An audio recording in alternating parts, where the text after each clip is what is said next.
Il était un petit homme, pirouette, cacahuète. Il était un petit homme habillé de plumes de pigeon et le cerveau tout un carton. Libre et riche et sans rien faire.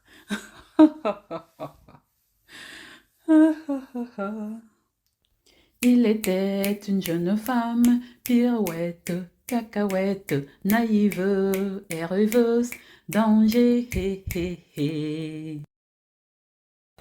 Les erreurs, c'est bien. Faire les erreurs, c'est bien.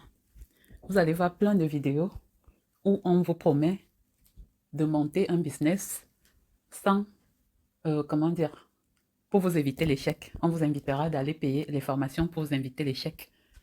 On vous promettra monts et merveilles dans le sens où vous n'allez que payer la formation ou que payer je ne sais pas quel gourou ou quelle séance de travail pour vous garantir le succès. Je demande, les gens ils sont cons ou bien ils font exprès? Les gens ils sont malades ou ils n'ont pas de cerveau? Les gens, je ne sais pas. Imaginez une situation. On va imaginer une situation simple. Vous avez votre enfant qui commence à s'asseoir, puis commence à ramper. Quand l'enfant va commencer à essayer de se mettre debout pour marcher, qu'est-ce qu'il risque? C'est quoi le risque pour un enfant qui commence à apprendre à marcher? Tomber, n'est-ce pas? Voilà. L'enfant va risquer de tomber. L'enfant va même tomber souvent. Très souvent, il tombe avant même de tenir debout. Il aura déjà fait plusieurs chutes. Vous allez essayer de mettre un tapis. Vous allez essayer, mais de temps en temps, il va se lever, il va se mettre à marcher.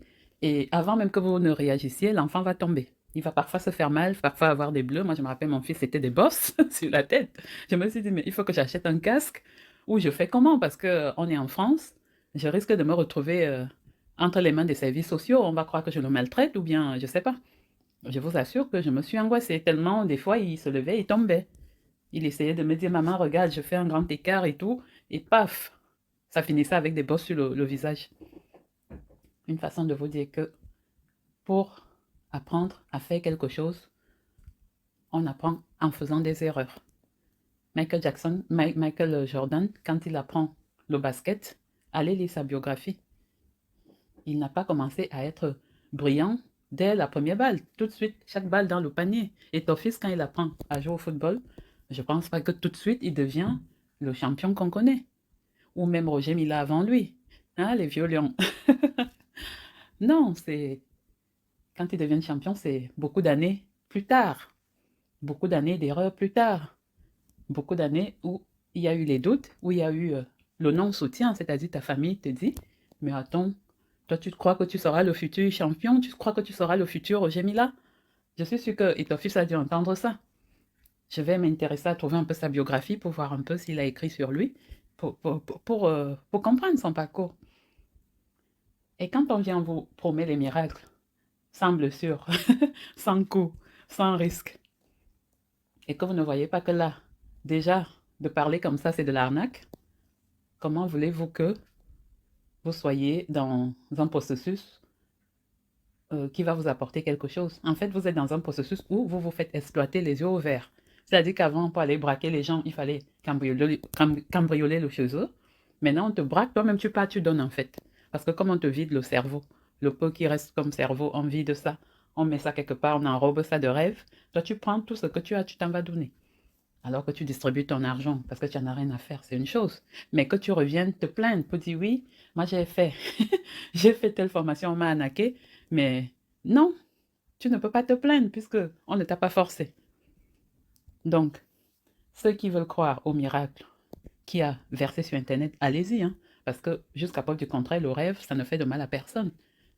Mais c'est vos finances que ça peut blesser en fait. C'est-à-dire si vous n'êtes pas déjà riche et que vous passez votre temps à donner votre argent à des gens qui vous promettent la gloire, il y aura un problème, deux, vous perdez du temps.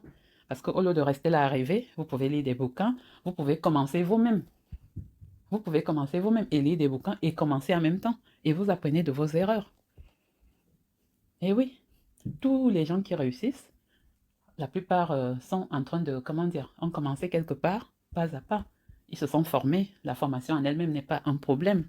Mais crois que la formation fait tout. c'est un problème. Ah oui, oui, oui, disons-nous les choses, hein, il ne faut pas tourner autour du pot. Croire que la formation fait tout, c'est un problème. Et en plus, quelle formation? Parce qu'il y a formation et formation. Formation où c'est excellent et formation où c'est du bidon de l'arnaque, c'est pas la même chose parce que les résultats vont forcément être différents. Alors, apprenez à marcher et à faire des erreurs. Vous êtes toujours comme le petit bébé que vous avez été ou comme les petits bébés que vous avez élevés vous-même. Vous avez besoin de faire un pas après l'autre, d'essayer l'équilibre, d'essayer de tenir debout et de mettre un pas devant l'autre, de tomber, de se faire mal. C'est comme ça. C'est une loi de cause à effet. Il n'y a pas de miracle. Si on vous promet la lune d'y arriver sans passer par ces étapes intermédiaires, n'y croyez pas. Vous avez le droit de dire non, c'est faux. Toi, tu as réussi ça sans passer par là, sans passer par là. C'est faux ce que tu racontes. Ce n'est pas possible. Ayez le droit d'être affirmatif devant des faits, des fake news. Ayez confiance quand même en vous et en votre intelligence. Vous aussi, vous avez un cerveau. Pourquoi notre être humain doit venir vous affirmer des choses manifestement fausses? Mais comme c'est une personne qui a le beau sourire, comme c'est, je ne sais pas moi, un influenceur, et qu'il daigne vous accorder du temps, vous voilà en train de vous conduire en mode lobotomisé. Et après, c'est vous qui allez encore venir dire oui, tel arnaqueur, tel influenceur m'a arnaqué, telle formation m'a arnaqué. Moi, je me suis retrouvée arnaquée dans des formations. Moi, je ne suis pas en train de les citer là dans les vidéos ou dans les podcasts. Non. Parce que je me dis, c'est moi-même qui suis allée. Donc, si on m'a arnaqué, je n'ai même pas venu de crier sur les toits, puisque on ne m'a pas forcé. On ne m'a pas forcé. Il y a les influenceurs que je continue de suivre, chez qui j'ai payé des formations. Et je n'ai rien obtenu. Oui, oui, oui, oui. Je n'ai rien obtenu. Et je ne vais pas les citer, je ne vais pas aller leur lancer la pierre. Ils ont réussi leur coup. Chapeau. C'est la vie. De temps en temps, vous vous faites entuber, vous mettez le gel, vous buvez un Doliprane, vous continuez d'avancer. C'est vous, vous n'avez pas été vigilant. Et quand j'ai vu que ça pouvait encore m'arriver, j'ai commencé à augmenter ma réflexion, augmenter mes connaissances, lire comment font les gens qui disent avoir réussi. Et j'ai compris.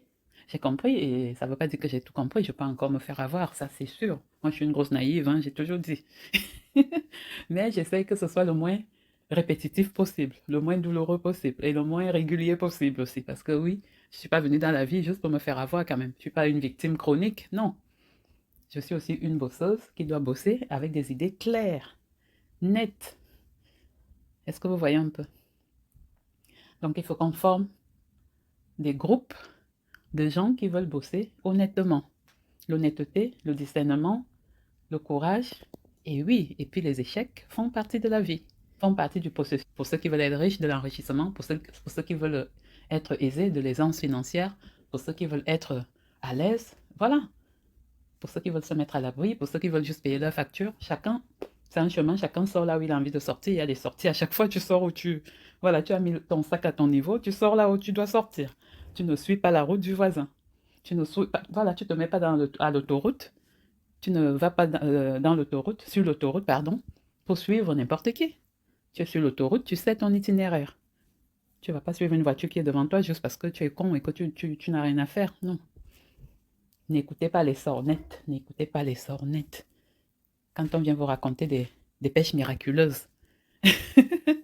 Vous voyez, il y a tellement eu peu de pêches miraculeuses que ça a été écrit dans la Bible, la pêche miraculeuse de Jésus.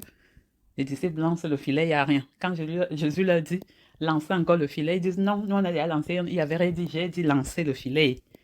Lancez le filet.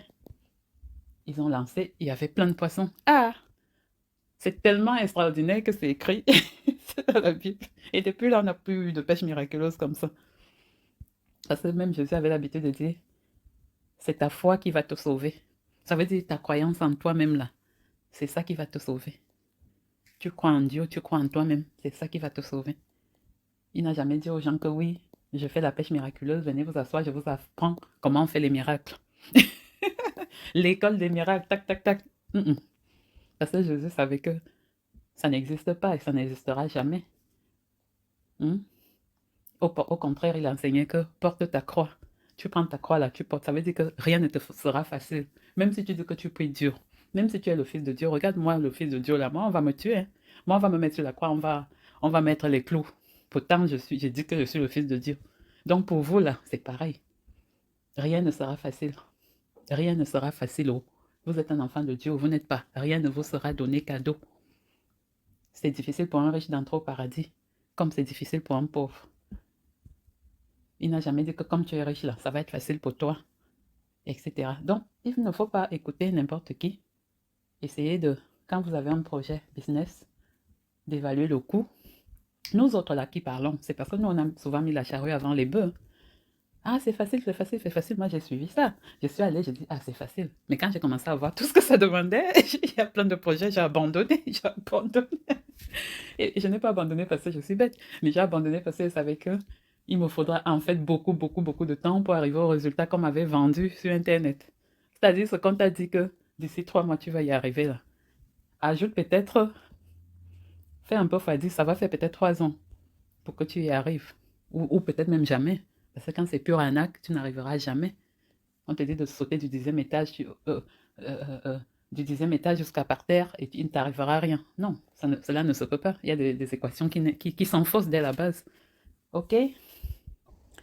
On va vous mettre la pression. Parce que si vous n'êtes pas au courant et que vous suivez les infos, genre à mode occupation de fin de journée sans faire attention, vous allez tomber dans les travers de ce que j'appelle les rêveurs passifs qui traversent la vie. En fait, le fait d'être dans une société où on vous dit que les temps sont en train de changer n'est pas une info à prendre à la légère. Les temps sont en train de changer. Par exemple, là, en Europe, en France, on subit les restrictions dues à la grève dans les raffineries pour l'essence et puis le gasoil, tout ça. Ce qui veut dire que nous partons vers les temps difficiles. Vous avez vu en temps de Covid comment il y a eu la fermeture de beaucoup d'entreprises qui étaient inattaquables, comme dans le secteur du tourisme et de la restauration. C'était un secteur florissant, mais c'est le secteur qui a le plus morflé parce que on ne pouvait plus circuler, il fallait fermer les frontières, chacun devait rester chez soi. Et imaginez, tous les gens qui ont investi là-dedans, dans ce secteur, se sont retrouvés au sol.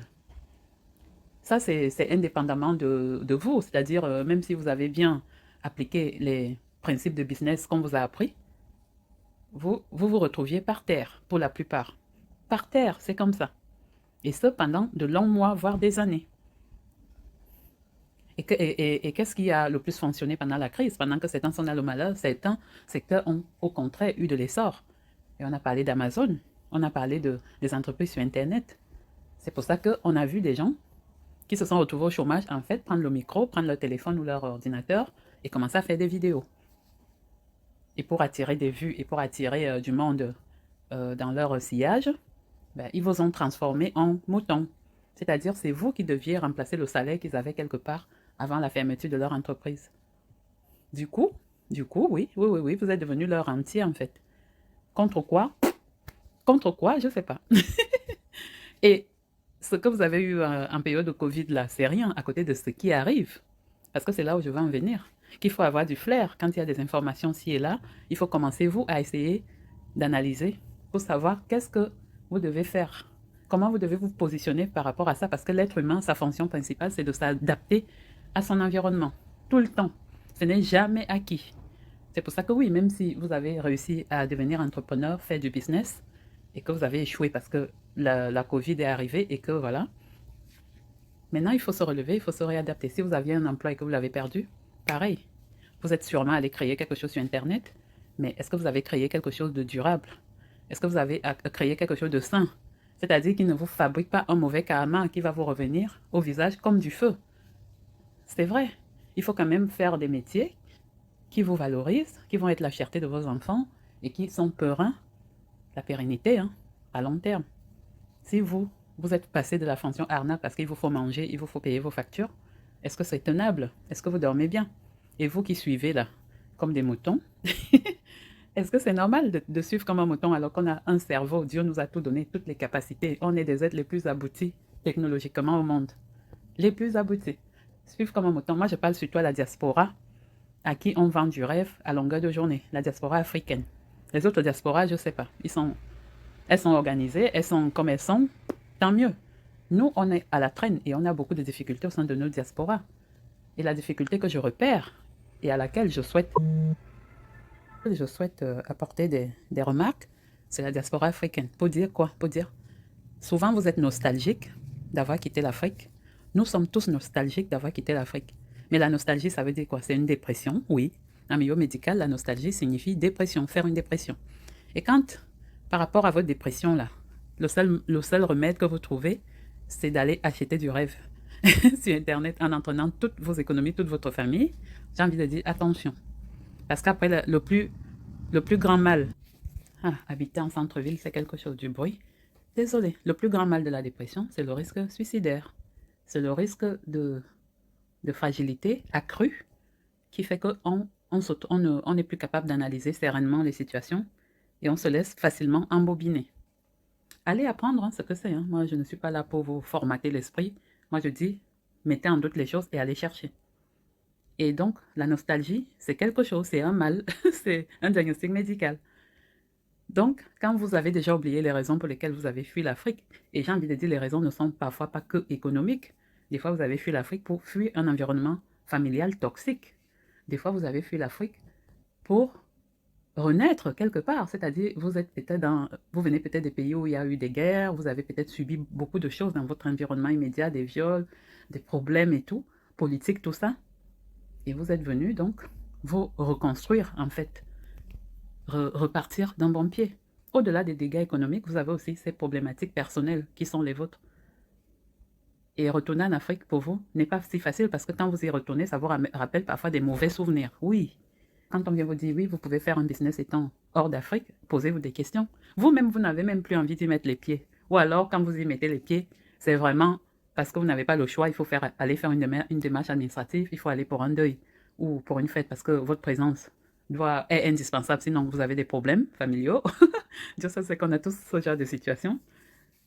Et que voilà, au bout de quelques jours, vous êtes déjà en mode c'est pas possible quoi. Je ne supporte pas les situations que je vois, c'est-à-dire c'est compliqué. À quel moment vous allez aller faire des formations pour dire oui, je fais des formations, je suis des conférences, je suis ça, ça, ça. Je me mets avec tel partenaire et je crois tel sornette qu'on me raconte de business à distance, de business 100% rentable, de business zéro risque. Et je ne vais pas être là en train de veiller moi-même. Le business, c'est comme un panier d'œufs où vous devez veiller en permanence, en permanence. Parfois même, vous devez même pas être le sommeil certaines nuits. Certaines nuits, quand vous savez qu'il y a des vautours, il y a des brigands, vous devez ne pas fermer l'œil. Donc, un pays, un continent où vous avez du mal à y foutre les pieds pour des raisons personnelles qu'on ne va pas juger, à quel moment vous vous levez, vous dites oui, je retourne faire des investissements. Gardez cet argent. Ou alors, quand vous voulez y aller, allez-y en mode touriste. Vous faites 1 mois, 6 mois, 1 an. Oui, vous prenez votre congé sabbatique ici. On a droit au congé sabbatique, en tout cas pour ce qui concerne la France. Vous déposez votre congé 4 mois, 6 mois, 1 an. Moi, j'ai vu les gens faire. Des Européens, pour d'autres raisons, pour voyager, pour faire leur tour du monde. Il dépose son congé sabbatique et il fait son tour du monde. Il a mis des économies de côté pour ne pas avoir besoin de travailler dans l'immédiat, ou alors il va travailler là où il part balader. Vous partez en Afrique, vous essayez, surtout dans le secteur où vous voulez faire des choses, par exemple si vous voulez faire de la ferme, allez aider un fermier. Prenez vos pieds, allez sur place, aider un fermier. Ça, déjà, ça vous économise de l'argent. Au lieu de mettre 3 000 € dans une formation, 4 000 € comme on vous vend partout, ça vous économise. Vous prenez votre billet, vous y allez, vous vous installez, vous prenez un petit logement meublé. Moi, j'en ai des logements meublés. Contactez-moi si vous voulez. Vous prenez votre logement meublé, hop, vous contactez les fermiers sur place. Pas sur Internet, vous contactez les fermiers sur place. S'il y a quelque chose qui ne manque pas en Afrique, c'est l'information. Demandez aux voisins, à tout le monde, où sont les fermiers. On va vous montrer où sont les fermiers. Allez même là où vous achetez le poulet, là. Demandez comment le gars fait. Montrez-lui un peu de sous, là, pour qu'il vous donne les infos. Il va vous donner les infos. Devenez ami avec lui. Il va vous donner ça gratuit, même. Et oui, allez travailler dans une ferme. Soyez modeste, humble. Si c'est dans je ne sais pas, moi, vous voulez faire de l'immobilier, allez créer sur place une agence immobilière. Déjà, démarche administrative, vous allez apprendre beaucoup. Et en plus, gérer l'argent, les locations ou les achats de maisons, les reventes de terrain, tout ça, vous allez voir toutes les problématiques qu'il y a. Et si vous êtes encore motivé à faire ça, là, vous pouvez dire, voilà, je monte ma boîte, définitivement. Je scelle ma boîte, c'est-à-dire, si je l'ai créée, ben, je la confirme. Sinon, ben, je ferme les bêtises et je retourne en Europe, trouver encore une autre idée. Vous voyez, étape par étape. C'est comme ça que nos anciens ont toujours fait, c'est comme ça que le monde a toujours fonctionné. Et si vous avez fait ça et que vous avez créé une entreprise et que vous êtes vraiment motivé, vous voyez que c'est vraiment la révélation, bravo en fait. C'est-à-dire, on a le droit d'avoir la nostalgie et de rentrer en Afrique, mais il faut rentrer en étant conscient des enjeux. Et les enjeux là-bas ne sont pas faciles, c'est faux. Si on vous vend la facilité, c'est faux. Parce qu'il faut tenir dans la durée. C'est peut-être facile de créer, mais tenir dans la durée, ça, c'est autre chose. Quand vous avez fini de créer, donc, là, vous pouvez dire, je fais donc une formation parce que je veux quoi? Accélérer. Et ceux qui vendent les formations, en fait, c'est votre public, c'est le public qui est déjà aguerri, qui doit aller vers eux. Parce que là, ils vont parler d'expert en expert. Et eux sauront, selon les infos qu'il y a sur Internet, qui dit vrai, qui dit faux. Parce que quand vous venez du terrain, vous savez qui vend du rêve et qui connaît de quoi il parle. Sinon, vous allez avoir affaire aux salariés, oui, qui se sont retrouvés donc dans la rue pour cause de Covid et qui vous transforment en mouton. On va bien vous tondre, ou en pigeon, au choix. Ciao, la vie est belle. Il était un jeune homme habillé en poil de pigeon et le cerveau en carton.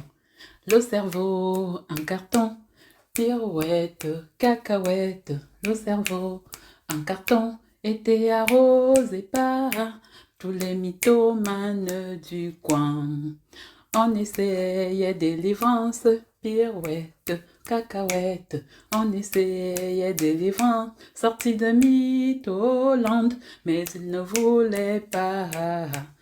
Un jour il eut des bébés, pirouette, cacahuète. Un jour ils eurent des bébés, le bébé n'était pas mieux, il était un poil de mouton. Ah, ah, ah, ah.